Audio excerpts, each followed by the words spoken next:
Hey, we started a new series called Witness.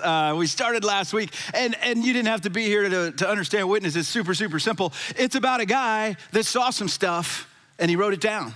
And he was there. He saw it happen. He heard the words. He saw the things. He was a witness, an eyewitness. His name was John. And he followed Jesus around for 3 years. And he was honest about it. He said, there's no way I could have wrote down everything he did or everything he said, but I did write down some of it. And he's actually very purposeful. He says, the reason I wrote it down, the reason I picked the things that I picked was very specific. I want you to know who Jesus is and what you can do as a result of who he is. And so he was very plain. He said, I wrote this so that you would believe in his name and find life. So he was very upfront about what he was doing. He wasn't trying to hide anything. He wasn't trying to be secretive or anything else. And he picked 7, he calls them signs. And we talked a little bit about that the point of the sign is not the sign. Like, right, if there's a sign up, the point isn't the sign. What is the sign pointing to? What is the information the sign has? And so John draws this out. He says, there's 7 things that Jesus did that you need to know, because if you understand what he did and why he did them, it will change, literally, your life. Because you'll see who he is and you'll see the life that he has for you.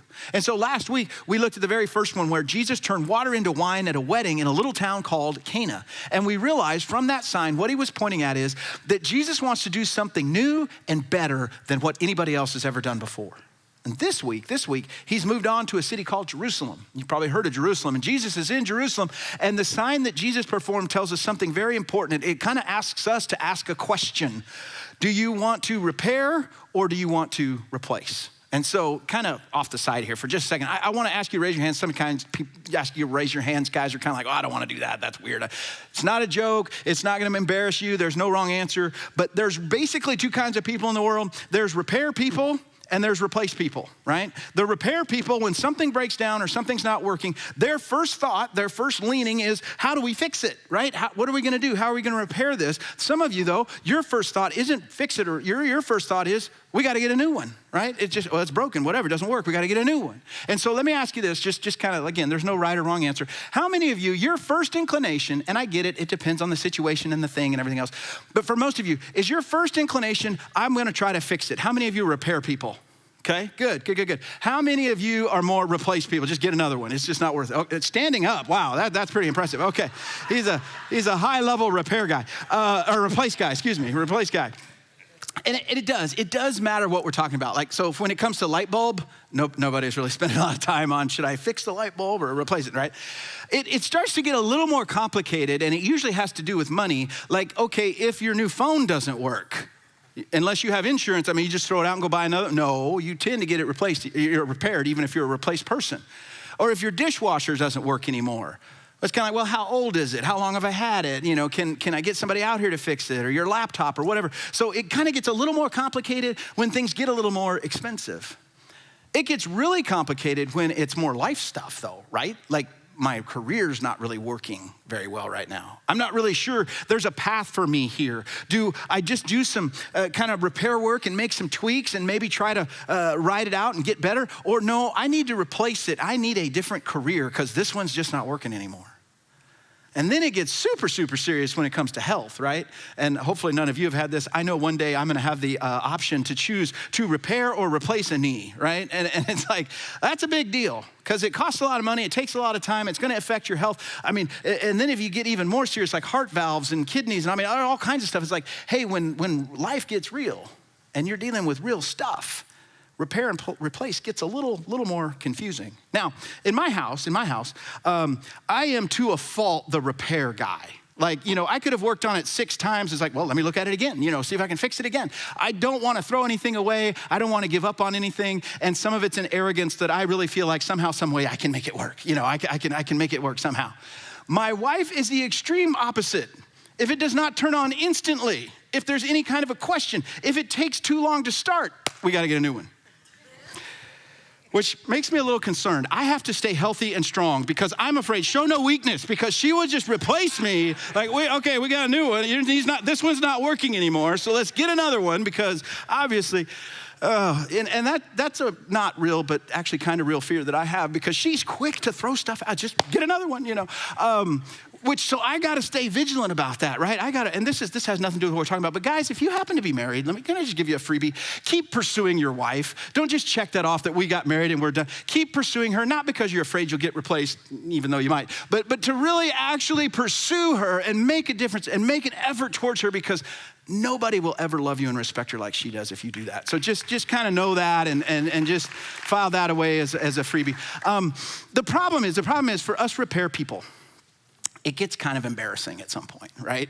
and the truth is, replace is always gonna win out, because nothing lasts forever. But I saw a few of my brothers and sisters online that have tried to repair some things, and so I wanted to show you maybe where it gets embarrassing. The first one I call the Mountain Dew shower.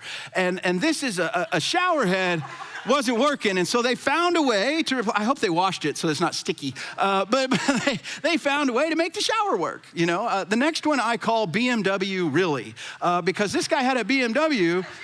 We don't need another windshield wiper, just stick a broom on there, we'll be fine, you know, it's fine. The last one's my favorite. It's actually Log Bike. Seat's broken, hey, no big deal. No big deal. What I really like about it is there's duct tape for comfort, you know, so that it's not uncomfortable to ride that way. It gets embarrassing at some point. You got to replace. You can't keep tweaking it. You can't keep trying to fix it. If light bulbs are easy, if appliances are a little bit involved, if career is starting to get a little tricky and health is hard, what about when it comes to life itself? Because everybody, all of us, everybody in this room, I'm not talking about any one person, I'm talking about all of us, hit seasons where life's just not working, right? Our relationships, the people close to us that we really want to be connected with, those relationships seem, maybe for lack of a better word, broken. Or maybe we've been pursuing life and we've kind of been doing our thing, and we thought life was about getting a job and having a family and doing stuff, and we're kind of scratching our head going, that's it? There's nothing else? Is that this just what I'm supposed to do for the next couple of decades? When life isn't working the way we thought it would, the repair or replace question, that's heavy. That's heavy because, you know, all the other stuff, it was money, right? Money and time. And not only does the life question ask you to deal with money and time, but there's a whole nother layer of relationships and emotions and feelings. And what if they don't respond? And what if I mess it up? And what if, and what if, and what if? And all of a sudden it gets super, super confusing. And one of the things we're gonna see Jesus do today, and the sign we look at, is Jesus makes a determined effort to clear away everything standing in the way. And he makes it become very, very obvious. Should I repair or replace? And then when I know what I'm supposed to do, how do I do it? Jesus clears away all the stuff that causes us to stop and wonder and get confused, and he just kind of wipes it all clean. He clears it away. And so if you've got a Bible or if you're gonna follow along on our app, I encourage you to do that. We're in John chapter 2. And I'm gonna read to you from the scriptures in just a moment, but I wanna kind of tell you what's going on because it's actually really, really important to understand what's happening before we see what Jesus does. So it's Passover at this time of the year. And if you're a Jewish person, Passover is a big, big deal. And Jesus had left Cana and moved towards Jerusalem because at Passover, everybody that was Jewish tries to get to Jerusalem. I mean, if you could, we don't really have an equivalent. If you could combine Christmas, Easter, and the 4th of July into one holiday that you celebrated over the course of a couple of weeks, that's Passover. I mean, it is a big deal. Such a big deal that even if you don't live in Jerusalem, or even if you don't live where other Jewish people are, no matter where you are around the world, Jewish people will come to Jerusalem to celebrate Passover at Jesus' time. This was so important to them. And like I said, it went on for several days and weeks. And so it was a major, major deal. It was kind of like if you're the opening of Six Flags or the opening of Disneyland the first day, I mean, it is just packed and it is crowded and there are crowds and crowds of people. Some people estimate that the city, I can't get it, it's like quintupled or something, but 5 times the normal size during Passover. So you can imagine it is crowded. People are everywhere and there's all kinds of things happening. And they didn't want to just get to Jerusalem. They wanted to get to the temple because the temple was the seat of everything. Everything important that happened in the life of a Jewish person originated with the temple. That's where the religious decisions were made. That's where moral choices were made. That's what set social standards. That's where the law came from. That's where just cultural practice and all those things, everything, politics, all of it revolved around the temple. Everything started there. And it was a place you celebrated Passover Because every good Jewish person knew that if you're gonna celebrate Passover, you sacrifice a lamb, and the blood of that lamb covers you. Not literally, but it covers your sin. It provides for your salvation and your deliverance. So Passover was an incredibly important time. And the temple itself, which I don't blame you if you don't, I had to kind of check into this. The temple is, the best way to describe it, have you ever had a big box and you open it up and inside's a smaller box? And you open it up, inside that's a smaller box, and you open it up and you keep getting smaller and smaller boxes. That's kind of what the temple was like. At the very center, the smallest box, if you will, of the temple, there was this place called the Holy of Holies. And the Jewish people didn't believe that God lived there, but they did believe that his presence was there in a special way, unlike where it is everywhere else. As a matter of fact, it was so sacred and so special that only one person, the chief priest, could go in there, and he could go in there one time a year on the Day of Atonement. That was it, because it was such a sacred place. And then the next box out, or the next courtyard around that building, was called the Court of the Priests. And as you can imagine, that meant that's where the priest could go. If you weren't a priest, you weren't allowed to go in there. Okay, it was special, it was unique. The priests represented the people to God, so they had kind of this own small designated area that was just for priests. And then if you went outside that, they had what they called the Court of Israel. And that was where Jewish men that were considered ritually clean could come and worship. And outside of that was the Court of Women. And they said, look, Jewish women who are ritually clean can come and worship in this court. And then finally, the big box, the outside box, was what was called the Court of the Gentiles. Now, why do I tell you all this? Because the Court of the Gentiles was the only place you could go to worship and connect with God if you weren't Jewish. That was it. And so I don't know everybody's background. I don't think we've got a ton of Jewish people here as part of our church. So most of us, that was as close as we could ever get. We were never gonna go any further than that. But that space was there for us. It was so that we could come, worship, and connect with God. And so Jesus and his guys have come to Jerusalem for Passover. And they come, and of course, they're like everybody else. They come to the temple. And they walk into this court of the Gentiles, assuming that they're gonna keep going on in till they get to what was called the Court of Israel, where as men, they would be able to go. But they never got that far. They stopped because Jesus stopped. And as John records it, he's a little bit annoyed. And eventually he stopped and he bent down and he picked up some cords or some ropes. He started weaving them together. They weren't really sure what he was doing. And as he's weaving these ropes in, I imagine these other guys just started looking around. And so I want to invite you into the scene for just a moment. I know many of you have never been to the temple, but kind of get in your mind what you think it might have looked like. Everything's built out of stone. There's people everywhere. I mean, it is super crowded. It's hard to walk. It's like being at a stadium for a sellout game. I mean, it's shoulder to shoulder. And as you look over here, you see there's actually a bunch of cattle tied up on a post, which is a little bit odd in the temple, but whatever. And then you kind of look next to that, there's a big pen. And in this pen, there's hundreds, if not thousands of sheep that are just penned up right here inside this temple court. And then next to that, kind of straight on, there's this huge thing of bird cages with all kinds of birds in them. And then as you look to your right, there's all these tables. And there's people sitting at the table and they're changing money, which you've done this before. If you've ever gone to Mexico or you go to a foreign country, you exchange your money into the local currency, and they're exchanging money. And it's loud and it's noisy, and you overhear people talking, and one guy's complaining about how much the sheep cost, and another guy's so excited to be here, and another guy said, it's been 3 years since I've been to the temple. I've been looking forward to this for so long. And you're hearing all these conversations, and you're hearing some foreign languages, and there's dust, and there's the smell of livestock, and there's people complaining, and there's lines, and all this stuff is going on. And in the meantime, Jesus has finished weaving together his ropes, his cords. And I think the disciples were just kind of standing there watching to see what he would do next, because it doesn't sound like they were involved in any way. And as they watch Jesus, he's got his cords that he's done whatever he's done with, and he walks over to the money changing area, which is a little bit odd because Jesus doesn't carry money, right? He doesn't even have any money. And then what is he doing? And the guy at the table looks up and sees him, and I'm sure he's assuming that he's gonna have to trade and figure out, okay, how much do you have, how much do you want? Because you had to change your money into Jewish currency if you were gonna use it at the temple. Because that's how you paid your temple tax. It's also how you bought the animals. He's like, why are all the animals there? It was a convenience. If you think about all these people that traveled from all over the world, to bring their sacrifice with them would have been a major, major hassle.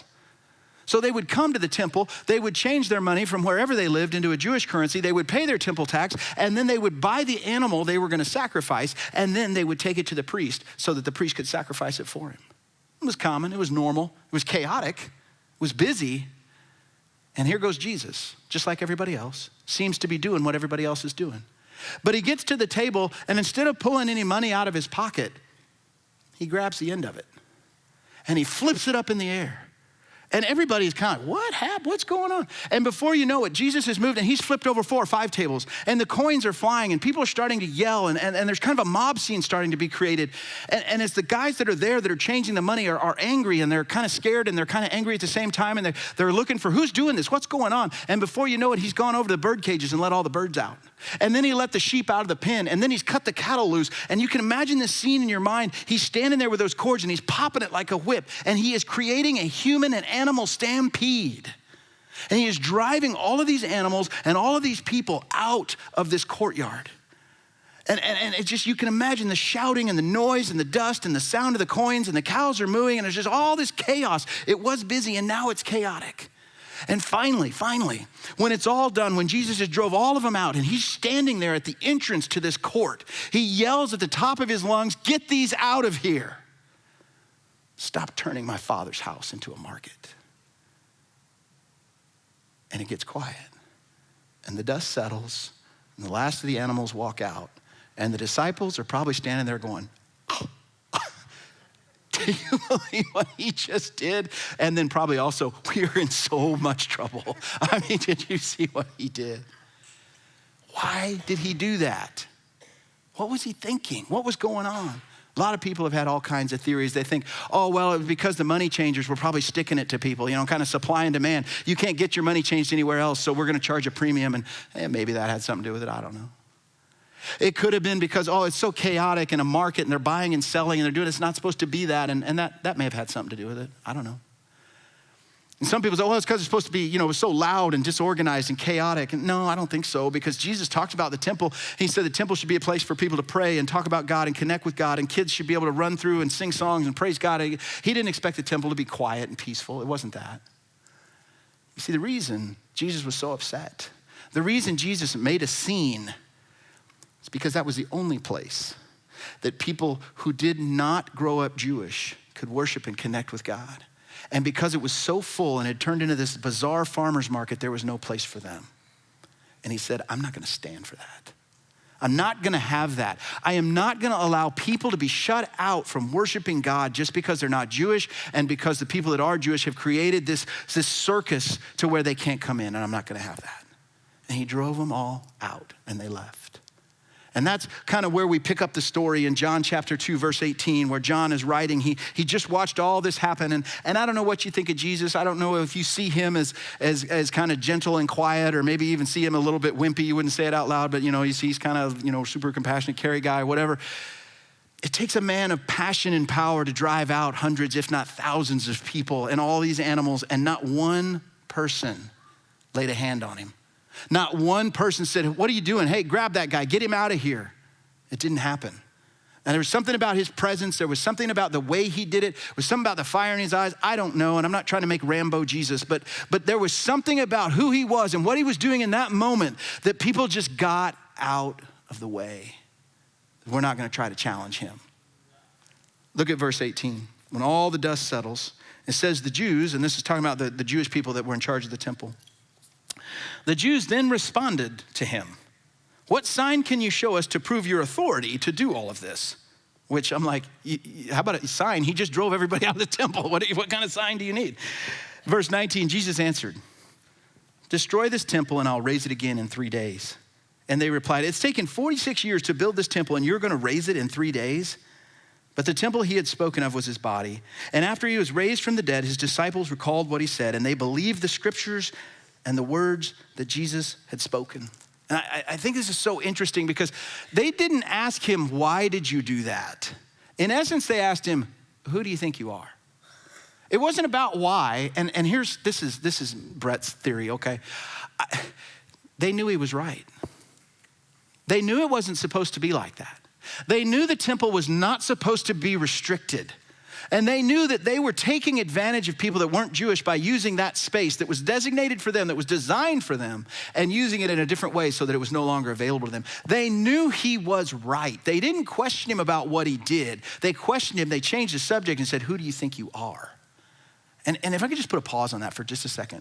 You've experienced this too. I know I have. There's been so many times in my life where I have felt Jesus kind of put his finger on something in my heart or in my life where I'm kind of like, yeah, I don't want to talk about that, Jesus. Right? I mean, I know that, I know you know that what I'm thinking about doing and the decision I'm going to make, and I don't want to talk about that. I don't want to make that phone call. I don't want to apologize. I don't want to ask forgiveness. I don't want to say that. I don't want to have to do that, Jesus, where he puts his finger on something and I would much, much rather change the subject, pretend he didn't say it, ask him some other kind of question. Let's get off that topic. I know you've experienced that too. And let me just tell you why that's a good thing. Because for a lot of us, we feel like, well, that's Jesus just trying to make me feel bad. That's that's guilt and shame, and I'm not interested in all that. And that's, God's kind of got these rules, and I got to keep the rules. And if I break the rules, I feel bad. And that's kind of what's happening there. It's not what's happening at all. It's not what's happening at all. What Jesus is doing is he's putting his finger on something, and he's saying, you need to do something about this. And the reason he's doing it is the same reason he cleared the temple. He wants to clear away everything that's standing in the way. And that thing, that decision, those words, that inability to apologize, whatever it is where Jesus points out the thing inside and we know he's right, what he's trying to do is clear away everything that stands in the way of you and him being reconciled and having that life and that relationship that he promised. So when you feel that, when you feel him pointing at something, when you feel that sense of, the old word for it is conviction, don't be mad, don't be angry, don't put it aside. Actually embrace it and recognize that that is God trying to develop a deeper relationship with me and to clear away what's standing between me and him. And they said, so show us a sign. And Jesus said, well, you didn't like that one? I mean, you've actually seen several signs already and you haven't believed any of them. You haven't responded to at all. He said, so really the only sign you're gonna see, the one sign you're gonna have to deal with, the one sign you're gonna have to make a decision about is destroy this temple and 3 days later I'll build it back up. And of course, they didn't get it. And don't be hard on them. We wouldn't have gotten it either if we were standing there. As a matter of fact, John said, I watched this, I was following Jesus. I didn't understand it either. It was only later that I understood what he meant. What he meant was, the sign you're looking for is you're gonna kill me. You're gonna execute me. And 3 days later, that life that you took, I'm gonna replace it with a new life. Because I'm not about repairing things. I'm not about tweaks. As a matter of fact, you used to sacrifice a Passover lamb. You're not gonna do that anymore. It was odd because just a few weeks beforehand, Jesus' cousin John had told a bunch of his friends when Jesus walked by, he goes, hey, look, it's the Lamb of God that takes away the sin of the world. And here's Jesus standing in the temple on Passover telling them, the Lamb of God is here and I have taken away the sin of the world. And if you want a sign, how about a guy that dies and comes back 3 days later? How about that? Do you need a bigger sign than that? John tells us the result in verse 23. It says, now while he's talking about Jesus, while he was in Jerusalem at the Passover festival, because like I said, it went on for several days, many people saw the signs he was performing and they believed in his name. But Jesus would not entrust himself to them for he knew all people. He did not need any testimony about mankind, for he knew what was in each person. Long story short, people saw what Jesus was doing, and the people that were willing to look beyond the sign realized there was something going on here. Because like I said, the sign isn't the point, right? You see a sign on the highway, the sign's not the point, it's what the sign is pointing to. As a matter of fact, we know pretty sure that next year, the very next year, people were back selling and changing money in the temple. It wasn't like this changed it forever and for always. Jesus wasn't worried so much about the cows and the coins. He was trying to make a point. You guys are trying to tweak a system and find life. I'm trying to replace life with something else. Now, I don't know where you're at or what's going on in your heart and your life. For some of you, maybe you've kind of stayed away from church, or you've always kind of kept faith at arm's length. Like, I'll go because I'm supposed to, I'm interested, I'm not against it, but honestly, really, it doesn't impact me day to day. And for a lot of the time, the reason for that is because of all the narrative that goes along with being a Christian. For a lot of people, they look at Christians and they think, well, they're homophobic, they're judgmental, they're racist, they're divisive. I don't want to be like that. I don't want to be around people like that. That's nothing I want anything to do with. And let me just tell you this. Neither does Jesus. That's not his agenda. Those aren't the things that Jesus is concerned about. Jesus is concerned about your soul, and what this sign is pointing to is the fact that your soul is more important than a system. He's not interested in tweaks. Now, I told you last week, if you were here, and I'm happy to just kind of cover it again, that for a lot of us, we've been go-along people. Right? And what a go-along guy or a go-along girl is very simple. It's somebody that has said, you know what, I go to church, I go along with Christianity, I go along with faith because I'm supposed to, because somebody I care about does. My husband's really into it, so I go along with him, you know. My mom and dad really feel like church is important, so I just kind of go along to make them happy. My kids, you know, they love church and, you know, anything for the kids. It doesn't really matter to me, but I'll go along. And for so many of you, you've been a go-along person. And let me tell you, first of all, I'm glad you're here. I really am. I think that's phenomenal that you're here. But today may be a really, really important day if you're a go-along guy or a go-along girl. Because what going to church is a tweak. It's an adjustment. It's a fix. I'm going to try to be a nice person.